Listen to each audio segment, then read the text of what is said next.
Hey y'all, it's your favorite trainer with a belt buckle. Today we're going to go over the best exercises for clients who are overweight to obese. If you're not familiar with Show Up Fitness, I'm the crazy trainer with a belt buckle. We have physical locations for internships and one-on-one training in Los Angeles, Santa Monica, West Hollywood, San Diego, and we're also in Austin. If you want to become a trainer, check out my book, How to Become a Successful Personal Trainer. If you are having trouble programming for your clients who are overweight to obese, here's what you need to take a look at. The patterns of movement. So there's some exercise I would not do. For example, a bench dip. It's a terrible exercise. Don't have your client get down to 90 degrees. It's too much pressure on the shoulder. That's a terrible exercise. For the most part, we need to take a pattern of movement and learn to regress or progress based on the individual in front of you. So these are guidelines. You need to be smart enough as a trainer to recognize my client's strong. They can do something that's a little more challenging. So we're going to start with the squat pattern. More progress would be like an overhead squat or a back squat, but for the most part, your clients are overweight to obese. This could put a lot of strain on their shoulder. Also, when we get down, if we have a lot of excess adiposity in our mid region, it can just be uncomfortable to get down that far. So you're not going to be like, is your stomach so big that it hurts to squat? No, you got to be sensitive and recognize it. So you just check someone out when they come in for the assessment. When they sit down, if it's very laborious for them, it's like, ugh, it's hard for them to sit down.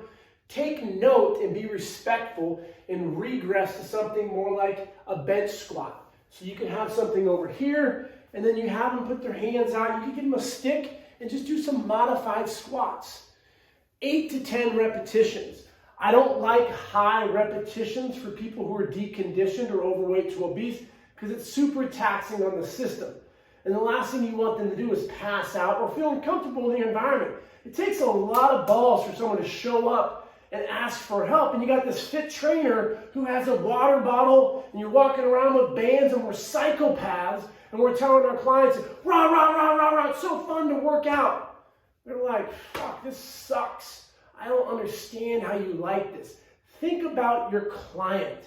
If you don't like learning another language, imagine learning it every day and a bilingual teacher telling you how important it is. You'd be like, this sucks. I have no motivation to learn this. You're not a pile of shit or lazy because you don't want to learn that. It's just not something that excites you. And for the most part, it's a lot of our clients, so be empathetic. Start with lower reps, make it appropriate for their physique. Next pattern, hinge. I really like the banded hinge. It's going to teach the hinge pattern. So we pull back, we extend, we engage our lats by trying to bend the band across the body. So when you pull it back, don't get too excited about my butt. We're just pushing our butt back, squeezing the glutes at the top. So from a side view, we're here and we're pushing our butt back, the bar coming down. For some of our clients, if they've done in the past a conventional deadlift, we may just need to go sumo if you feel comfortable talking about it. Don't say the word sumo. It's just a semi-conventional deadlift. So you're going to go a little wider, externally rotate, keep their body more upright. A trap bar sometimes is a little more user-friendly. But I'm not going to have someone who has size and is a functional body. They just have some excess adiposity. I'm not going to have them do this for 10 repetitions and be like, whoa, Frank, you really feel that? You're like, come on, bro, I can lift some weight. So do a trap bar. Do an elevated kettlebell pattern or a hinge pattern with an elevated kettlebell. So make it appropriate to the individual. This would be the most regressed, progress into more of the conventional. Let's take a unilateral pattern. I like the step up. I actually like this one. I'm just using it for a case example here. I don't like things that are unstable. If they could fall, make them uncomfortable. Don't make it too high. Start out with a stepper, 1 or 2 steps. Step up, come down. You can keep your foot up there, bring it down. Teach them to drive through the heel down and don't use a lot of momentum from this leg. We don't want to bounce down and come up. We're just stepping up. Coming down nice and slow. 6 to 8 repetitions per leg. Switch. Remember, legs are like cardio. So it's very taxing. If you're doing like 12 to 15 per leg, they're going to want to pass out. So I encourage you to keep the reps low and do an exercise they're familiar with, such as a step-up. Lunges are not a normal exercise. I would progress into that down the line. Start with step-ups. And then we'll go to a push. If your client can do a push-up, don't assume they can't. We're going to do sissy or girl push-ups. There's no such thing as those. You size your client up. When was the last time you did a push-up? Oh, Chris, I couldn't tell you.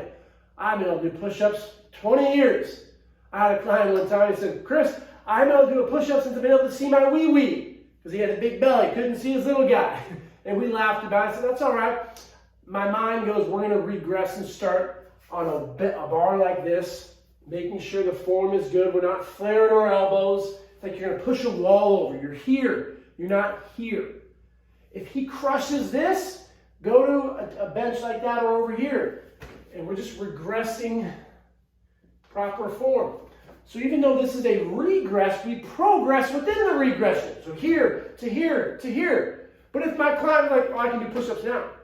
I'm not going to, oh, no, you shouldn't. It's bad. Let me see what you got. Your client hops down on the ground. Who gives a shit if they do them half-assed? Don't make your client feel like they're cattle being prodded. Encourage movement. That was great. Here's something I'm going to suggest. Let's work on a greater range of motion. Maybe we need to get a band and put it under them to encourage and help as the spotter. Add value as the trainer. Don't make your clients afraid of movement. Of course, you're going to do the screen to make sure shoulders and elbows and everything else are healthy, but bodies are awesome. They want to move. And so then we'll go to, last but not least, a pull. One of my favorite exercises is going to be the horizontal pull pattern for clients that are a little more deconditioned. I love the lat pull down because you can really stack it up and put some weight in there. So pull down is the vertical pull. This would be a horizontal pull. Regress, very simple, would be your banded or a cable row variation. But if you have a client who has more size, they're 260, 300 pounds. I had a lady once who's 240 pounds. She was a big person. Guess what? She's a human just like you and I. I empowered her, made her feel great, found out what she liked, and she was really good at lat pull down. So guess what? We fucking loaded that shit up. And we went heavy on the first day. She got down to 8 or 10 reps and she's like, that felt great. And that's our job, to empower our clients, make them feel good so they come back for the most important session ever, the next one. We got to get our clients showing up more. We don't want to freak them out. Don't be that dickhead trainer. Sandra, what'd you eat last night? You had a cookie? You had wine? That's it? We're running suicides for the rest of the day. Fuck you. Your clients don't. They're not a psychopath like us. They're showing up because they want to be healthier. They want to move better. They want to look great naked. They want to check themselves out in the mirror and go, woo-hoo-hoo-hoo, I look great.